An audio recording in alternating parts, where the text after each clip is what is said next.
Hey there, welcome back to more of Let's Play EG. I'm your pal Bright Roar, and this is Sector 7 Interception.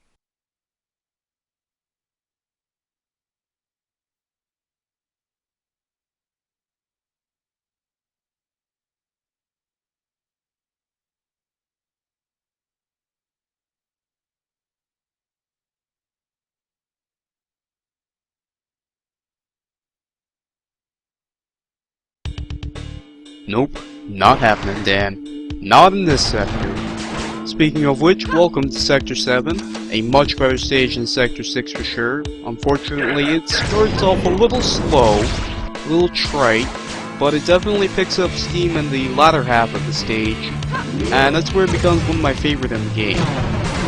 Of course, we're still in the first half though, and we want to get into the second, so I'm gonna have to sneak by some of these Tomato. Although EG really doesn't know the meaning of sneak at all now, does she? It's more like shoot, murder, kill to her. Certainly no Solid Snake. So bust through this wall right here and take a look down in the bottom right hand corner. You're gonna see a spider-like creature. That's a new enemy type, the Komodo Beast. They only have 1 HP, so they're pretty weak, but to make up for that, they explode into splinters when defeated. And that's actually more deadly than it sounds. Unfortunately, you couldn't really see him here. Kinda killed everybody with the plasma cannon. But don't worry, you'll get to see more of them in the later part of the sector. And I know I ragged pretty hard on the splinter gun in the previous stage, and I felt kinda bad about that. So I was bound and determined to prove it's not that bad of a weapon, and it really isn't. Because in spite of all its flaws, in spite of its haphazard firing, its chance to hurt you, the fact that it obscures your vision, it still does an assload of damage. Anyways, towards our left is the armory we were looking for, and inside of it is a shiny new upgrade.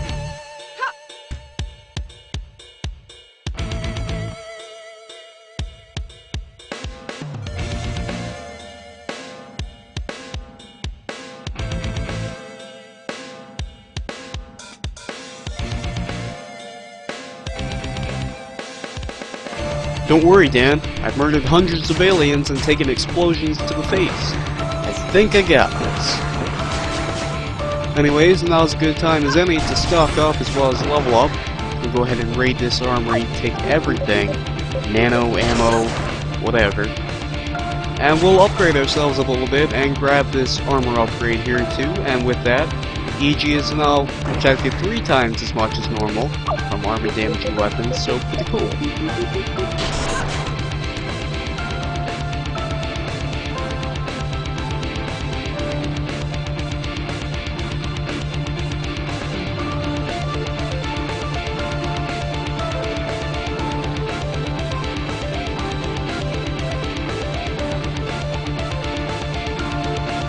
Things have started to go way south for Tazin, and you're not going to see too many of their log books from here on out. Anyways, take this elevator up to the next part of the stage. Welcome to the Komodo Phantom Reaver. Now EG is here to destroy the Phantom Hammer, and we don't know quite where it's located at, but if there's a will, there's a way, and we're going to smash this hammer one way or another. And to do that, we're going to have to go on a pseudo key quest to activate these terminals because the whole ship is basically on lockdown. Security doors are everywhere and we need to open them. We don't want to stay here too long. It's enemy territory, so it is fairly dangerous. But here we are, storming the Komodo ship. Great change of environment. We've been inside the military complex's mundane, color-swapped hallways for the past 5 sectors. We've only gone outside a few times. And this is just a great change of pace, and that's why I love this sector. This level also does a great job of combining action and stealth together, another reason I love it. And here's the perfect example. There's a terminal to our right, but there are Komodo guarding it, so how do we get there? Well, we can go gung-ho, sneak, we'll go for the ambush. And what do I mean by ambush? We'll give it a second, and you'll find out.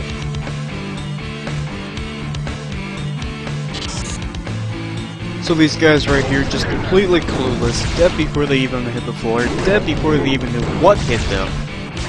And there's just a number of ways of taking out these guys. And you see that a couple times throughout the sector. You don't see it a lot in AAA titles though.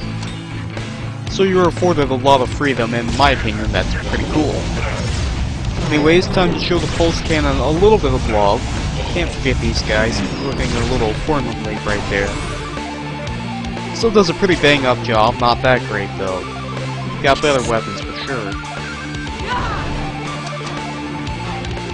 And once again, still bound and determined to prove this hunter gun is not that bad. It actually did a pretty good job right here. That vertical spread cleaned up pretty well.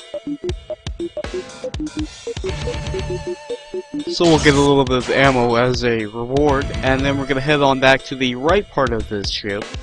And that's where the Phantom Hammer is located at. But first, there is a certain logbook we want to read.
So this Iosa sounds like someone we definitely do not want to meet, do not want to mess with. If she can survive an alpha strike, well, I don't think my little shotgun's gonna scratch her at all. Anyways, this is the room where the Phantom Hammer is located at, but first we're gonna have to clear out some enemies guarding it.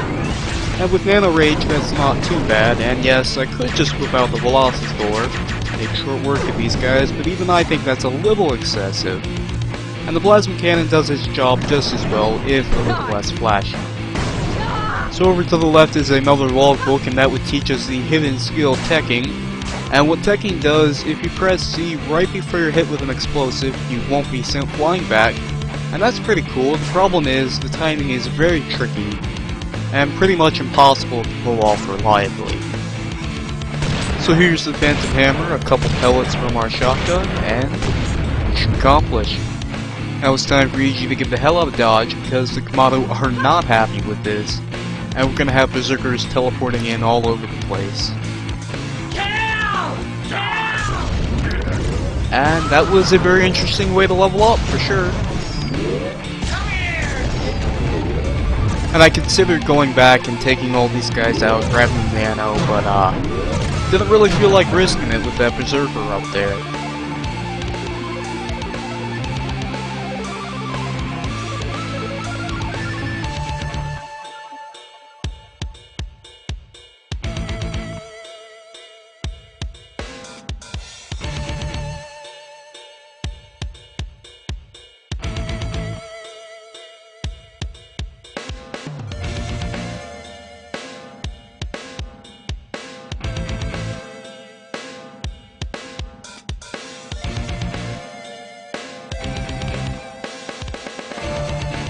Well, those guys certainly are a thing. Don't want to mess with them.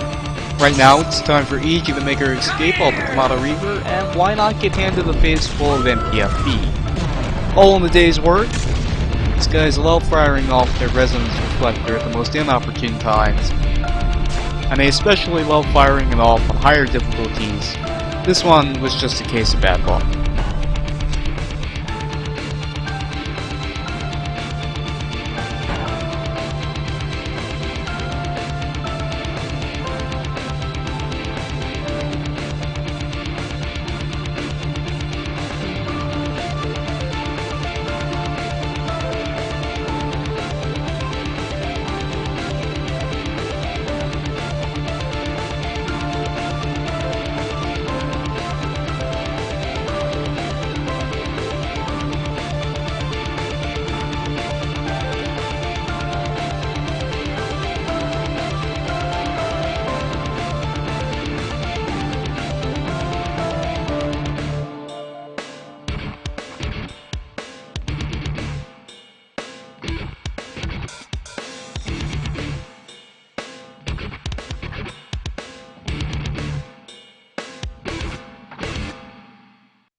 For someone whose entire planet has been ruined and is now caught in the middle of an intergalactic conflict, EG's handling this quite well.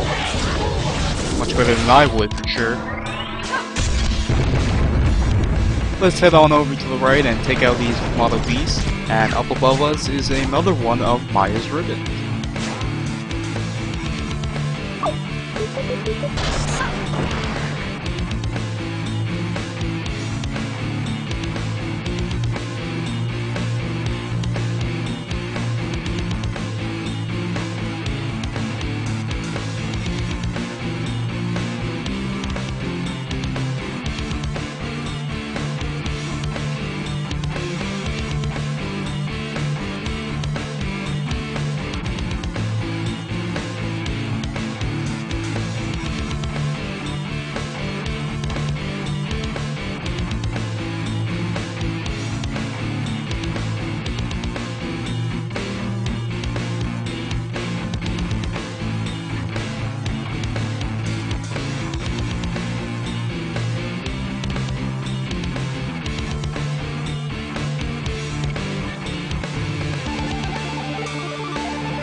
Another small moment between Dan and EG.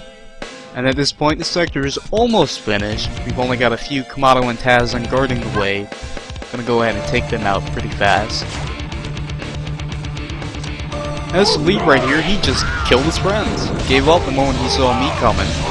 We are the human anomaly after all, the murder machine, the indiscriminate killer of all aliens.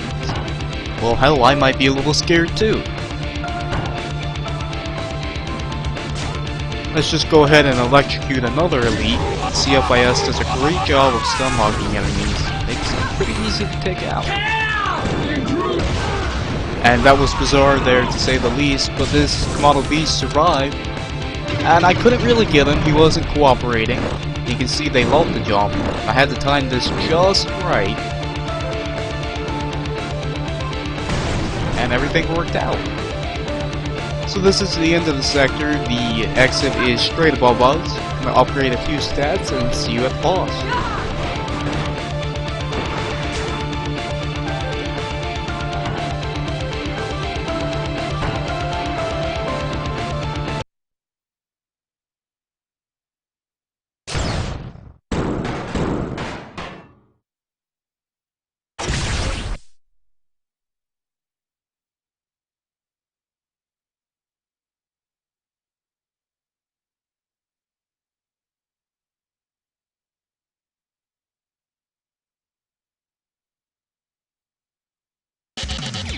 Welcome to the third boss fight of EG with Kamado Sentinel Proxima.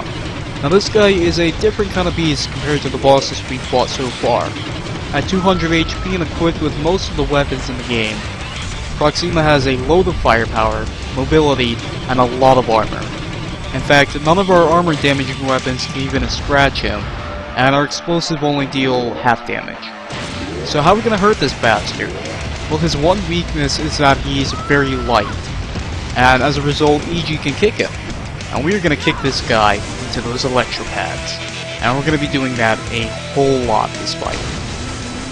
Problem is though, the electropads don't automatically start back up. And the only way to get them back online is to activate the terminals on either side of the stage. The problem with that problem is they won't activate until Proxima has done a certain number of attacks. So essentially the whole boss fight becomes a sort of endurance match, a war of attrition, who's gonna kill who first. And it's really interesting because of that, and it's definitely one of the more unique fights in the game. You would think something like this would be kind of boring and dull, but it actually turns out to be a very fun fight. And as you can tell, Proxima has almost all the weapons of the Kamado and Tazan. It's got spread rockets, splinter gun, plasma cannon, NPFE Devastator, And he can also shower you with rockets for some arbitrary reason. I don't know why, but it looks pretty cool. Proxima also has a super weapon, the nuke. It takes approximately 15 seconds to charge up, and you need to kick him into an electro pad before that, otherwise you're going to get hit for 5 damage straight. And you can't block it even if you have invincibility frames, it's going to hit you regardless.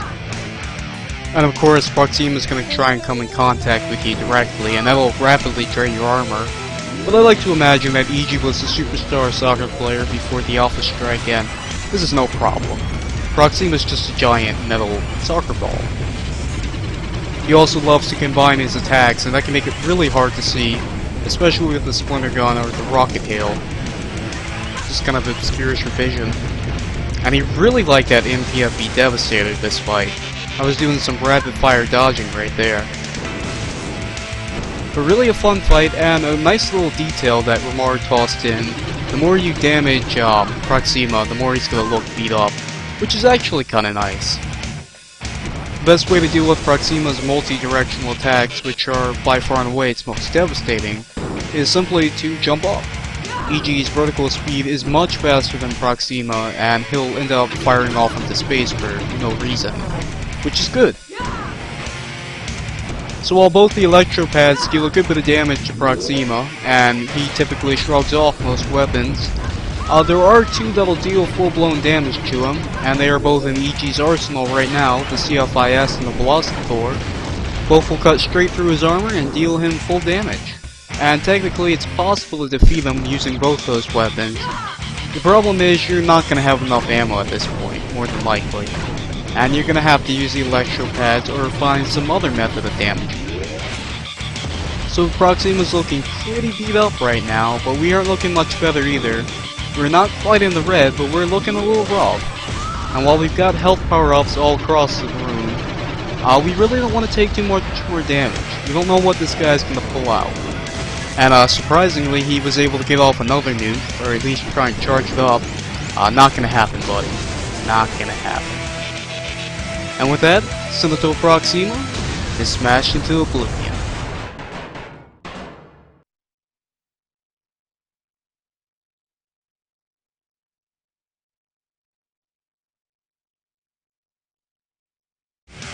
Of course, that never actually happened, much like the Asha fight. EG just took a couple pot shots at Proxima with the MPFB Devastator and destroyed him, earning herself a nice new supercharge. Anyways, thanks for watching. See you back here in Sector 8.